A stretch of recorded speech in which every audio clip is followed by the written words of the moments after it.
Mukhang tatapusin na rin ng Thunder yung paghihirap at series versus Suns. No match talaga 121-109 sa Game 3. 45 points, 4 rebounds, 8 assists, 11 out of 12 free throws para kay SGA. Ang pumalit dito kay Jalen Williams ay si AJ Mitchell na maganda rin naman ang nilaro. Talo talaga ang Suns dun sa lineup kasama pa yung tawagan. Wala talagang magagawa dun kundi magdasal na lang at humiling sa wish ko lang. Si Devin Booker, muntikan pang ma-injured ni Lu Dort. May referee ka na, may taga-injured ka pa. Ilang beses na rin kasing ginagawa ni Lu Dort na meron siyang pinapatid na player.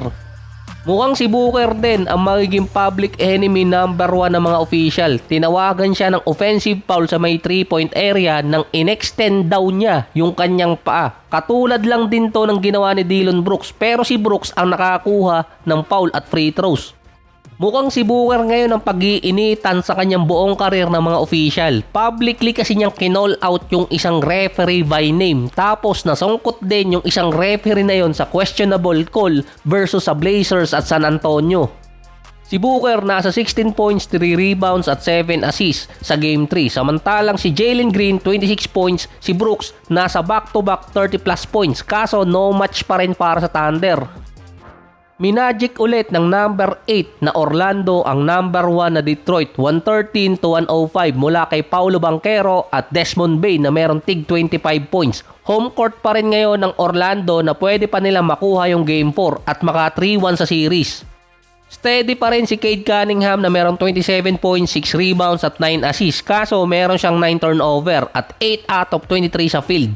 Hindi pa rin nagpapakita sa Pistons yung isa na lang all-star si Jalen Duren na merong 8 points at 9 rebounds pero nasa 5 blocks naman. Siya kasi yung scorer ng Pistons sa paint. Since nag-i-struggle siya sa 3 game, naging steady yung scorer naman ng Magic. Tinatalo kasi ng Orlando sa paint yung Pistons. Steady pa rin naman si Tobias Harris na merong 23 points at 17 points naman kay Thompson. Pero mas kailangan kasama ni Cade itong si Jalen Duren. Nasa panic mode na rin kasi siya, hindi lang sa series kundi pagdating ng off-season. Humihingi kasi siya ng malaking kontrata tapos nagkakalat sa playoffs. Ngayon pa lang nasa trade block na siya na gustong ipamigay ng Pistons sa off-season. Ayaw nilang pakawalan ng walang kapalit.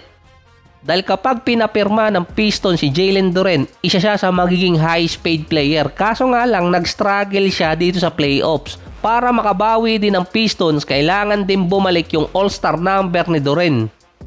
Si Kevin Durant naman nasa bingit ng ikatlong sweep sa kanyang karir since 2020. Nagtaka kasi yung ibang mga fans at critics na wala si KD sa bench ng Houston nung Game 3. Inisip agad na may problema sa locker room ng Rockets kaya wala si KD. Dahil din yon sa komento ng kanyang teammate at kinall out pa siya. Pinaghinalaan pa si Kevin Durant na gumagawa ng panibagong burner account para tirahin yung team niya.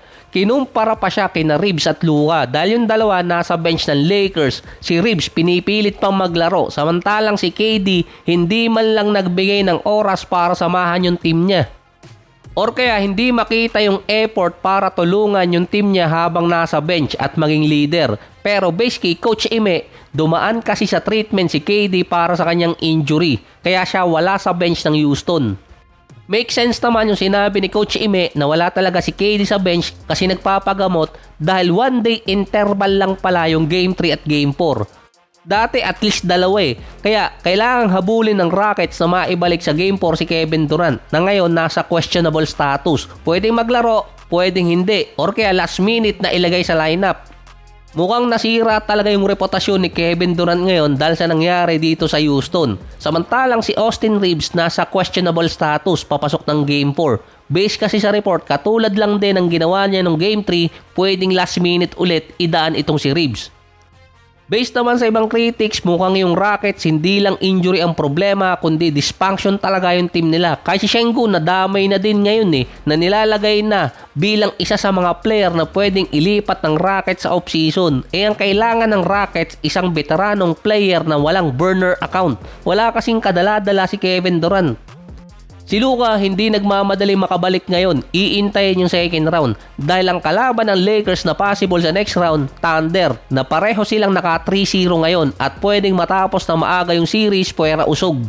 Mas papabor din sa Lakers na hindi maglaro si Reeves sa Game 4 dahil possible kung matapos nila ang series until Game 4 or Game 5, papatak ng May 1 ang simula ng second round. Or kaya May 2 kung matatapos din ng OKC yung series kontra sa Phoenix Suns dahil silang dalawa naman yung magtatapat.